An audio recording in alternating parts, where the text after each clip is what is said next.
Secunderabad cantonment sick village లోని దోబీఘాట్ ground ను sports complex గా మార్చేందుకు మంత్రి పొన్నం ప్రభాకర్ స్థల పరిశీలన చేశారు.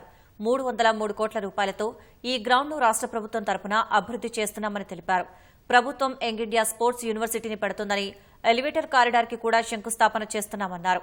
ప్రభుత్వం చేపడుతున్న కులగణన సర్వేలో తాము బ్యాంక్ అకౌంట్ వివరాలు అడగటం లేదన్న మంత్రి, కులం అవసరం లేదనే వారికి 999 ఆప్షన్ ఉందన్నారు. సమగ్ర కుటుంబ సర్వే వల్ల అందరికీ న్యాయం చేసేలా ప్రణాళిక రూపకల్పనకు ఆస్కారం ఉంటుందని స్పష్టం చేశారు. ఈ సర్వే ఎవరికీ వ్యతిరేకం కాదన్న మంత్రి, ఎవరైనా ఎన్యూమరేటర్స్ ను ఇబ్బంది పెడితే కఠిన చర్యలు తీసుకుంటామని మంత్రి హెచ్చరించారు.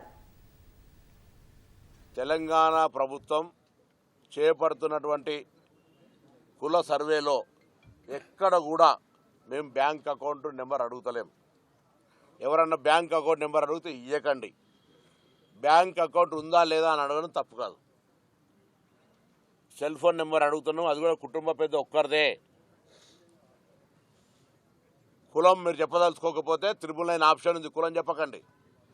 ఇది ఒక సామాజిక రుగ్మతల్ని, అసమానతల్ని తొలగించి సమాజంలో ఏ వర్గాలకైతే ప్రాతినిధ్యం రాలేదో వారికి ఇవ్వాలనే ఆలోచనలు ఉన్నప్పుడు గద్దె మీద కూర్చొని చాలా సంవత్సరాలుగా అనుభవిస్తున్నటువంటి వాళ్ళు కూడా సహకరించాల్సి వస్తుంది. ఇది ప్రజాస్వామ్యం.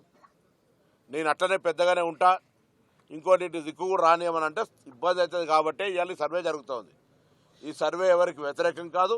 సర్వే సమాచారం ప్రభుత్వం సేకరిస్తుంది. జీవో 18 ద్వారా ప్లానింగ్ కమిషన్ ద్వారా రాష్ట్ర ప్రభుత్వం చేస్తూ ఉంది.